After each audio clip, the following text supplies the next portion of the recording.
Assalamualaikum warahmatullahi wabarakatuh. Bismillahirrahmanirrahim. Walhamdulillah wassalatu wassalamu ala Rasulillah wa ala alihi washabihi wa mawalah. Amma ba'd. Alhamdulillah kita masih diberi oleh Allah kesempatan keistiqomahan untuk bisa melanjutkan pengajian kitab takrib bab Toharoh, kitab Toharoh. Dan di kesempatan ini kita masih melanjutkan masalah air yang bisa digunakan untuk bersuci. Kurang 3, yaitu Bismillahirrahmanirrahim, wa ma'ul aini, mata air, air dari mata air. Jadi gini, misalnya ada sumber biasanya kan kecil, mungkin dari bongkahan batu atau dari rembesan pohon besar. Nah, itu nanti kalau dikumpulkan biasanya jadi telaga kecil. Nah, selama air itu masih asli keluar dari tanah berupa mata air tadi, maka bisa kita pakai untuk bersuci. Itu airnya hukumnya suci dan mensucikan. Kecuali kalau air tadi itu masih sedikit jumlahnya, masih kicir-kicir gitu, kemudian kedatangan najis, dan najisnya lebih besar daripada debit air tadi, sehingga air tadi tercemar baunya atau warnanya atau rasanya, sehingga menjadi bukan bersih lagi, bukan jernih lagi, tapi sudah tercampur dengan najis tadi, maka tidak bisa kita pergunakan untuk bersuci. Sehingga najisnya perlu dibuang dulu, biarkan sumbernya nanti keluar lagi, setelah bersih lagi, baru kita pakai untuk bersuci. Itu air mata air. Tapi kalau sumber kemarin, sumber ya yang ditimba itu ya, atau dipompa dari tanah, kemudian dikeluarkan melalui jalan. Kalau mata air itu keluar dengan sendirinya. Kemudian wama'ud salji, yaitu air salju.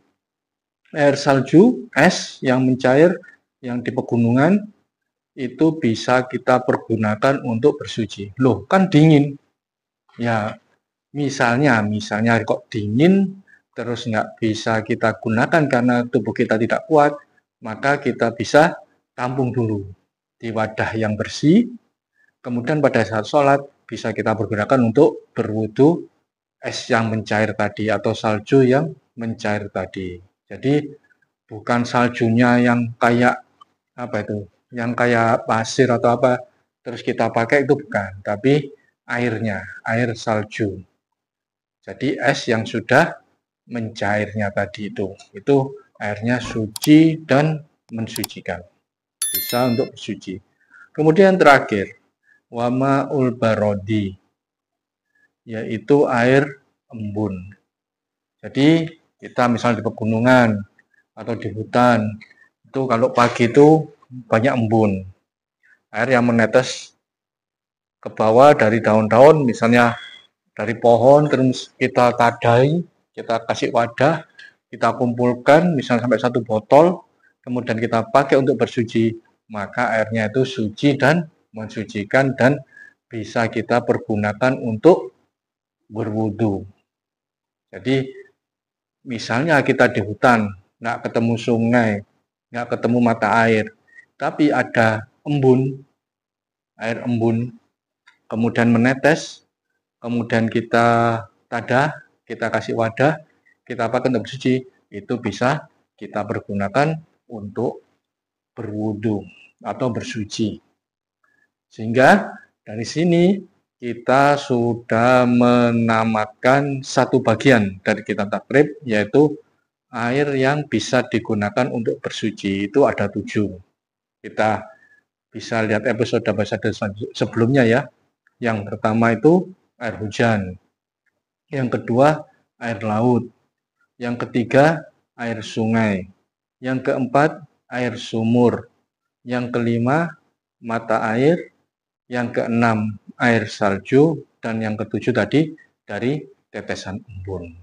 Demikian yang bisa kita pelajari di kesempatan ini. Mudah-mudahan kita masih diberi oleh Allah kesempatan untuk bisa melanjutkan kajian-kajian kitab takrib ini dengan santai, dengan enak, dengan ya seadanya gini.